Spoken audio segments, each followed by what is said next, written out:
অসাধারণ দরুদ শরীফ, খুবই সহজ এবং খুবই কিমতি এবং মূল্যবান। এই মূল্যবান দরুদ শরীফটি আপনি মাত্র 100বার পাঠ করেন। জুমার পর এই মূল্যবান দরুদ শরীফটি আপনি 100বার পাঠ করেন। প্রিয় দর্শক, আপনি যদি বিশুদ্ধভাবে আন্তরিকতার সহিত, ইয়াকিনের সহিত এই দরুদ শরীফটি যদি আপনি পাঠ করতে পারেন, আল্লাহ সুবহানাহু ওয়া তাআলা মৃত্যু পর্যন্ত আপনাকে ঋণগ্রস্ত করবেন না। এমন হালত, এমন পরিস্থিতির শিকার আপনি জীবনে কোনোদিন হবেন না যে আপনাকে ঋণ নিতে অন্যের কাছে হাত পাততে বাধ্য হবেন। এমন পরিস্থিতির শিকার আপনি কখনো কোনোদিন হবেন না।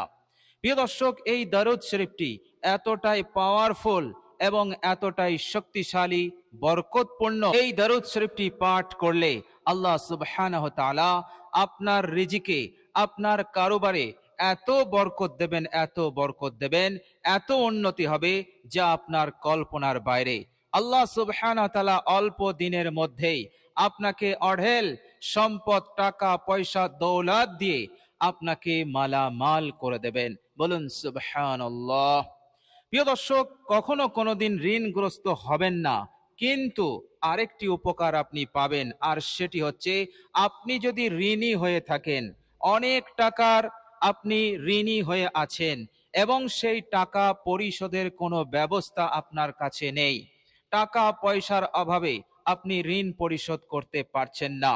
প্রিয় দর্শক, ইয়াকিনের সহিত, ইখলাসের সহিত, মহাব্বত এবং ভালোবাসার সহিত আপনি যদি দরুদ শরীফটি পাঠ করেন, আল্লাহ রাব্বুল আলামিন নিজে আপনার ঋণকে পরিশোধ করে দেবেন।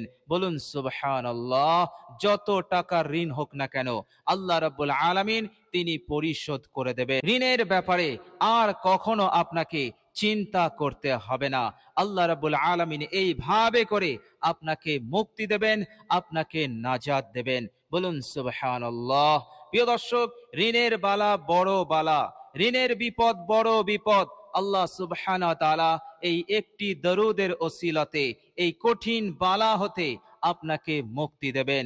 আপনি শুধু ঋণ হতে মুক্তি পাবেন না, আপনি কিয়ামতের দিনের কঠিন আযাব গজব হতেও আপনি মুক্তি পাবেন। বলুন সুবহানাল্লাহ। কেননা বিশ্বনবী সাল্লাল্লাহু আলাইহি ওয়াসাল্লাম ঋণ সম্পর্কে কঠোর বাণী তিনি উচ্চারণ করেছেন। প্রিয় দর্শক, হাদিস শরীফের মধ্যে এসেছে, সাহাবী হযরত মুহাম্মদ বিন আব্দুল্লাহ রাদিয়াল্লাহু তাআলা আনহু তিনি বলছেন যে এক সময় আমরা কয়েকজন সাহাবী মসজিদের সামনে একটি ফাঁকা জায়গা ছিল, সেই জায়গাতে আমরা বসেছিলাম। সেই জায়গায় জানাজার নামাজ পড়া হতো, সেই জায়গায় আমরা বসেছিলাম। এমন সময় রাসূলুল্লাহ সাল্লাল্লাহু আলাইহি ওয়াসাল্লাম তিনিও আসলেন এবং তিনার মুখটি ছিল খুবই উজ্জ্বল, হাসি উজ্জ্বল এবং অত্যন্ত খোশ। দেখে মনে হচ্ছিল যে তিনি খুব খুশি এবং আনন্দে আছেন।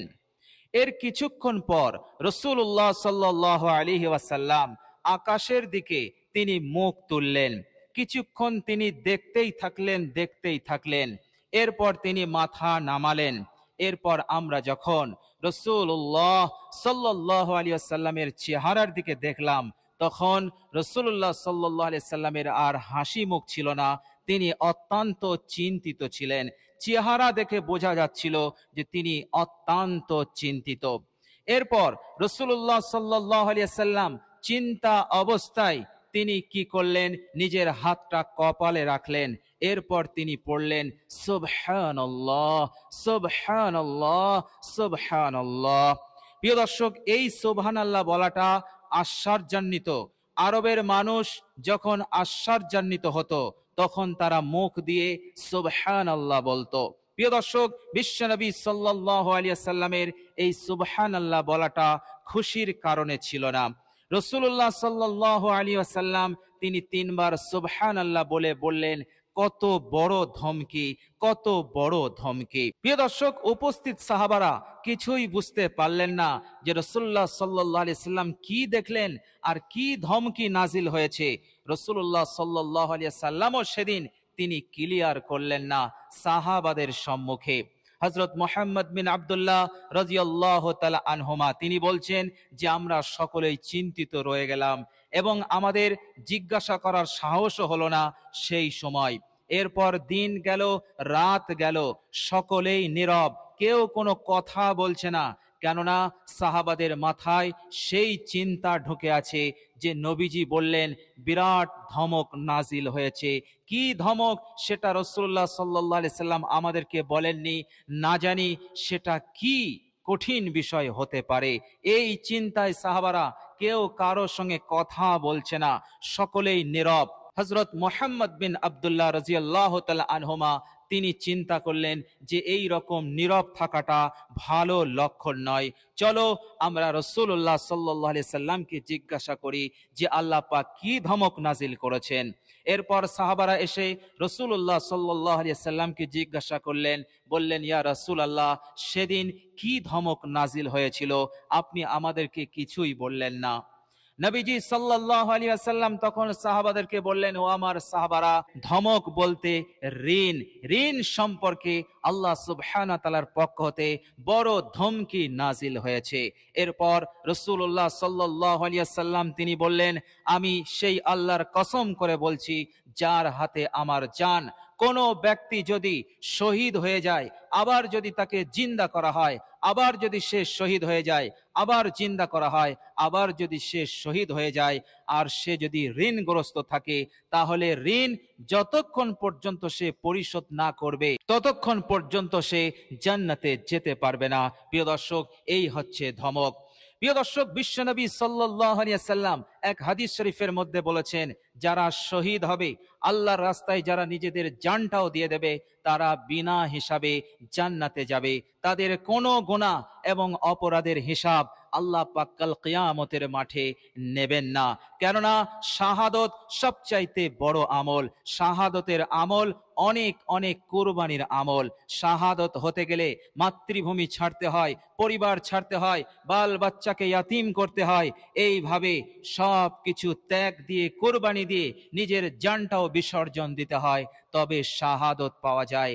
এত বড় কুরবানি দেওয়ার পরও আল্লাহর নবী সাল্লাল্লাহু আলাইহি সাল্লাম এত বড় কোরবানি দিতে পারলে আল্লাহ পাক তাদেরকে বিনা হিসাবে জান্নাত দেবেন। কিন্তু করজ, ঋণ এতটাই কঠিন, এতটাই ধমক আল্লাহ পাকের পক্ষ হতে এসেছে যে আপনি যতই শহীদ হয়ে যান, একবার কেন দুইবার তিনবার, আপনি যদি শহীদের মর্যাদা নেন, এর পরেও যদি আপনি ঋণ পরিশোধ না করেন, তাহলে আপনি কখনোই জান্নাত পাবো না। প্রিয় দর্শক, বিষয়টা অত্যন্ত কঠিন, অত্যন্ত জটিল।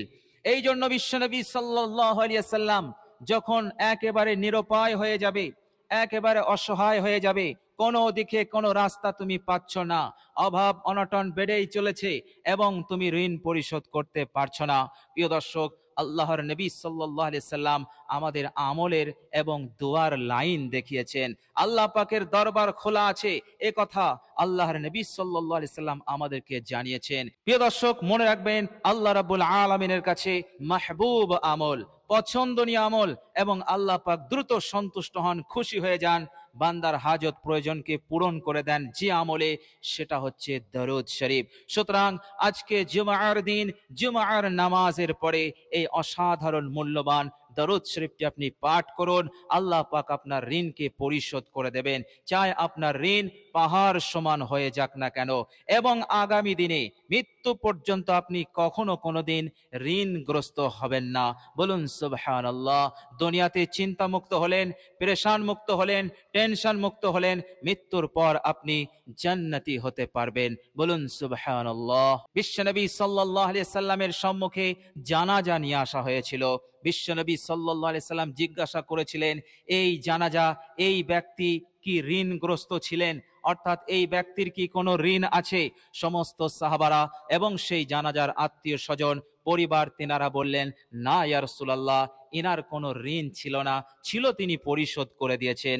আল্লাহর নবী নিজে জানাজার নামাজ পড়ালেন এবং দাফন কাজ সমাপ্ত করলেন। এর কিছুক্ষণ পর আরেকটা জানাজা নিয়ে আসা হলো। আল্লাহর নবী সাল্লাল্লাহু আলাইহি সাল্লাম পুনরায় জিজ্ঞাসা করেছিলেন, এই ব্যক্তির কি কোনো ঋণ আছে? উপস্থিত সাহাবারা বললেন যে ইয়া রাসূলুল্লাহ, এই ব্যক্তির ঋণী ব্যক্তি, এই ব্যক্তির ঋণ আছে। আল্লাহর নবী সাল্লাল্লাহু আলাইহি সাল্লাম পরিষ্কার ভাষায় বললেন, তাহলে এর জানাজার নামাজ তোমরা পড়ে নাও, আমি পড়ব না। এ কথা শোনার পর হযরত আবু কাতাদা রাদিয়াল্লাহু তাআলা আনহু, তিনি অনেক বড় মাপের সাহাবী ছিলেন, তিনি সঙ্গে সঙ্গে বললেন, ইয়া রাসূলুল্লাহ, এই ব্যক্তির ঋণের দায়িত্ব আমি নিয়ে নিচ্ছি, অর্থাৎ এই ব্যক্তির যত ঋণ আছে আমি পরিশোধ করে দেব। বলুন সুবহানাল্লাহ। আল্লাহর নবী সাল্লাল্লাহু আলাইহি সাল্লামের মুখে হাসি এসে গেল, তিনি অত্যন্ত খুশি হলেন। এরপর তিনি জানাজার নামাজ পড়ালেন। বলুন সুবহানাল্লাহ। প্রিয় দর্শক, চিন্তা করতে পারছেন, ঋণ নেওয়া যতটা সহজ, পরিশোধ করা তার চাইতে অনেক কঠিন। ঋণ তো নেওয়া যাবে, কিন্তু ঋণ পরিশোধ করা আমাদের উপরে ফরজ। প্রিয় দর্শক, অনেক পরিশ্রম, অনেক মেহনত করার পর আপনি যদি অপারগ হয়ে যান, তাহলে আজকে আমি আপনাদেরকে বলবো, এই দরুদ শরীফটির উপরে আমল করুন। এই দরুদ শরীফটি আপনি বিশুদ্ধভাবে আন্তরিকতার সহিত আপনি পাঠ করুন, ইনশাআল্লাহ আল্লাহ পাক নিজে আপনার ঋণকে পরিশোধ করে দেবেন। আল্লাহ পাক আপনাকে ঋণ মুক্ত করবেন ইনশাআল্লাহ। চেষ্টা মেহনত আমাদেরকে করতে হবে। চেষ্টা মেহনত আমল যদি আমরা না করি, তাহলে আল্লাহ পাক কি করে মদত করবেন, কি করে সাহায্য করবেন? আল্লাহ রাব্বুল আলামিনের ওয়াদা, আল্লাহ পাকের নুসরত সাহায্য তো আমলের সঙ্গে আছে, দোয়ার সঙ্গে আছে, দরুদের সঙ্গে আছে। আমলের সঙ্গে সম্পর্ক করলে আল্লাহ পাক দ্রুত আমাদের সাহায্য করবেন, নুসরত করবেন। বলুন সুবহানাল্লাহ। প্রিয় দর্শক, আরেকটি বড় ধরনের উপকার, ফায়দা, প্রতিদান আপনি পাবেন, আর সেটা হচ্ছে বিনা হিসাবে আপনি জান্নাত পাবেন। বলুন সুবহানাল্লাহ। কিয়ামতের কঠিন দিনে আল্লাহ রাব্বুল আলামিন আপনাকে নাজাত দেবেন, আপনাকে আরশের ছায়া আশ্রয় দেবেন, এবং বিনা হিসাবে, হিসাব ছাড়াই আল্লাহ পাক আপনাকে জান্নাতে যাওয়ার সার্টিফিকেট দিয়ে দেবেন। বলুন সুবহানাল্লাহ।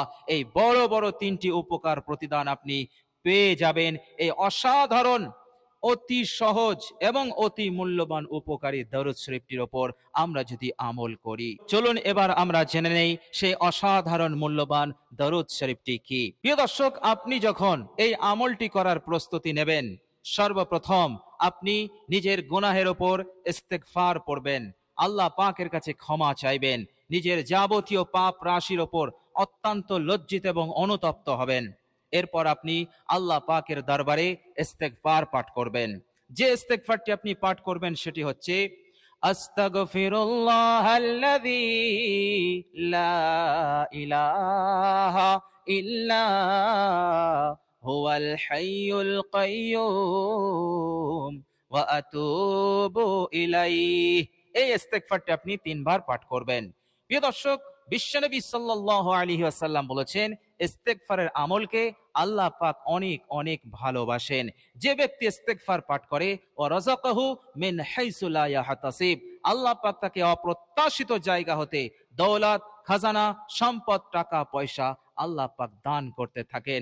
আল্লাহ পাক রিজিক জারি করে দেন এমন জায়গা হতে, যা সে কখনো কল্পনা করতে পারেনি।